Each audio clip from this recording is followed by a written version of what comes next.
very significant because she gives you the impression, she says, I'm going to keep trying, and that, you will see, is very much the key to being successful. Two things she points out, which may relate to you.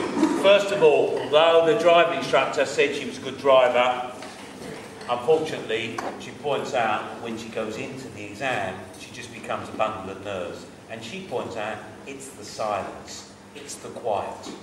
Now, I'll ask you again, put your hand up. When you actually prepare for exams and you study at home, put your hand up if you work in complete and utter silence, as if you're in an exam. Now, you see, only a few hands go up.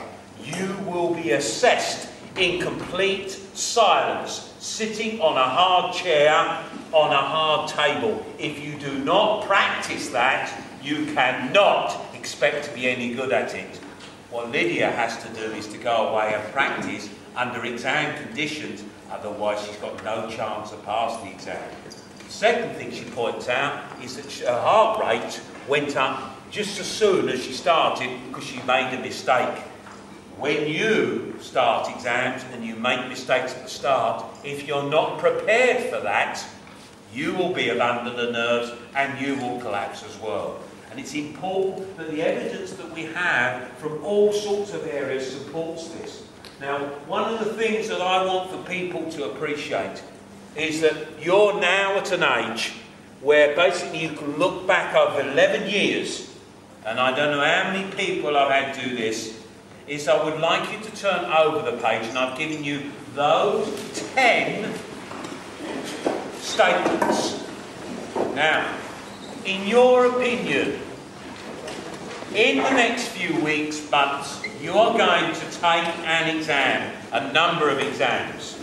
Now, I want you to think, which of those 10 reasons do you think, you can choose one, which of those 10 reasons do you think is the most likely reason for you not being successful? This is about success. So, I want you to think, if you aren't successful in a few months' time in your exam, which of those 10 do you think is the most likely reason?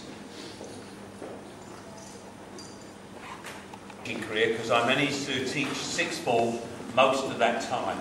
And what fascinates me is how, when I ask them the question at this time in year 11, it changes 1 year later. If I had the opportunity to ask you this question in a year's time, I am confident that many of you will change your opinion. Now, put your hand up if you've got reading skills. Okay, a few for that. Number 2, level of understanding. A few for that. Third one, recalling information. Now that's encouraging, because when you ask year 7s, year 8s, that's what they immediately, they think that's what exams are about. It's good that you've only got a few hands for that. Number 4, match information, relate the information. People who've done and practiced in exams, and they go back and will begin to suss out how big a problem that is. Ability to write information clearly. And we haven't had too many hands come up so far, so we're halfway through. Okay, what about organisation? Yeah, lots and lots there. And actually, you're quite right, because that is a big problem. It gets less, depending on how much you learn. Concentration. Good scatter in there, and again, a lot of people there. That's why people have to work hard on that. You're going to see Johnny Wilkinson in a minute. He'll put everybody to shame. Environment at home to study. I've gone to many homes over the years, and I thought people would struggle in that environment, even if they were very good. The next one, friends, positive attitude to study. Interesting. And the bottom one, self-discipline.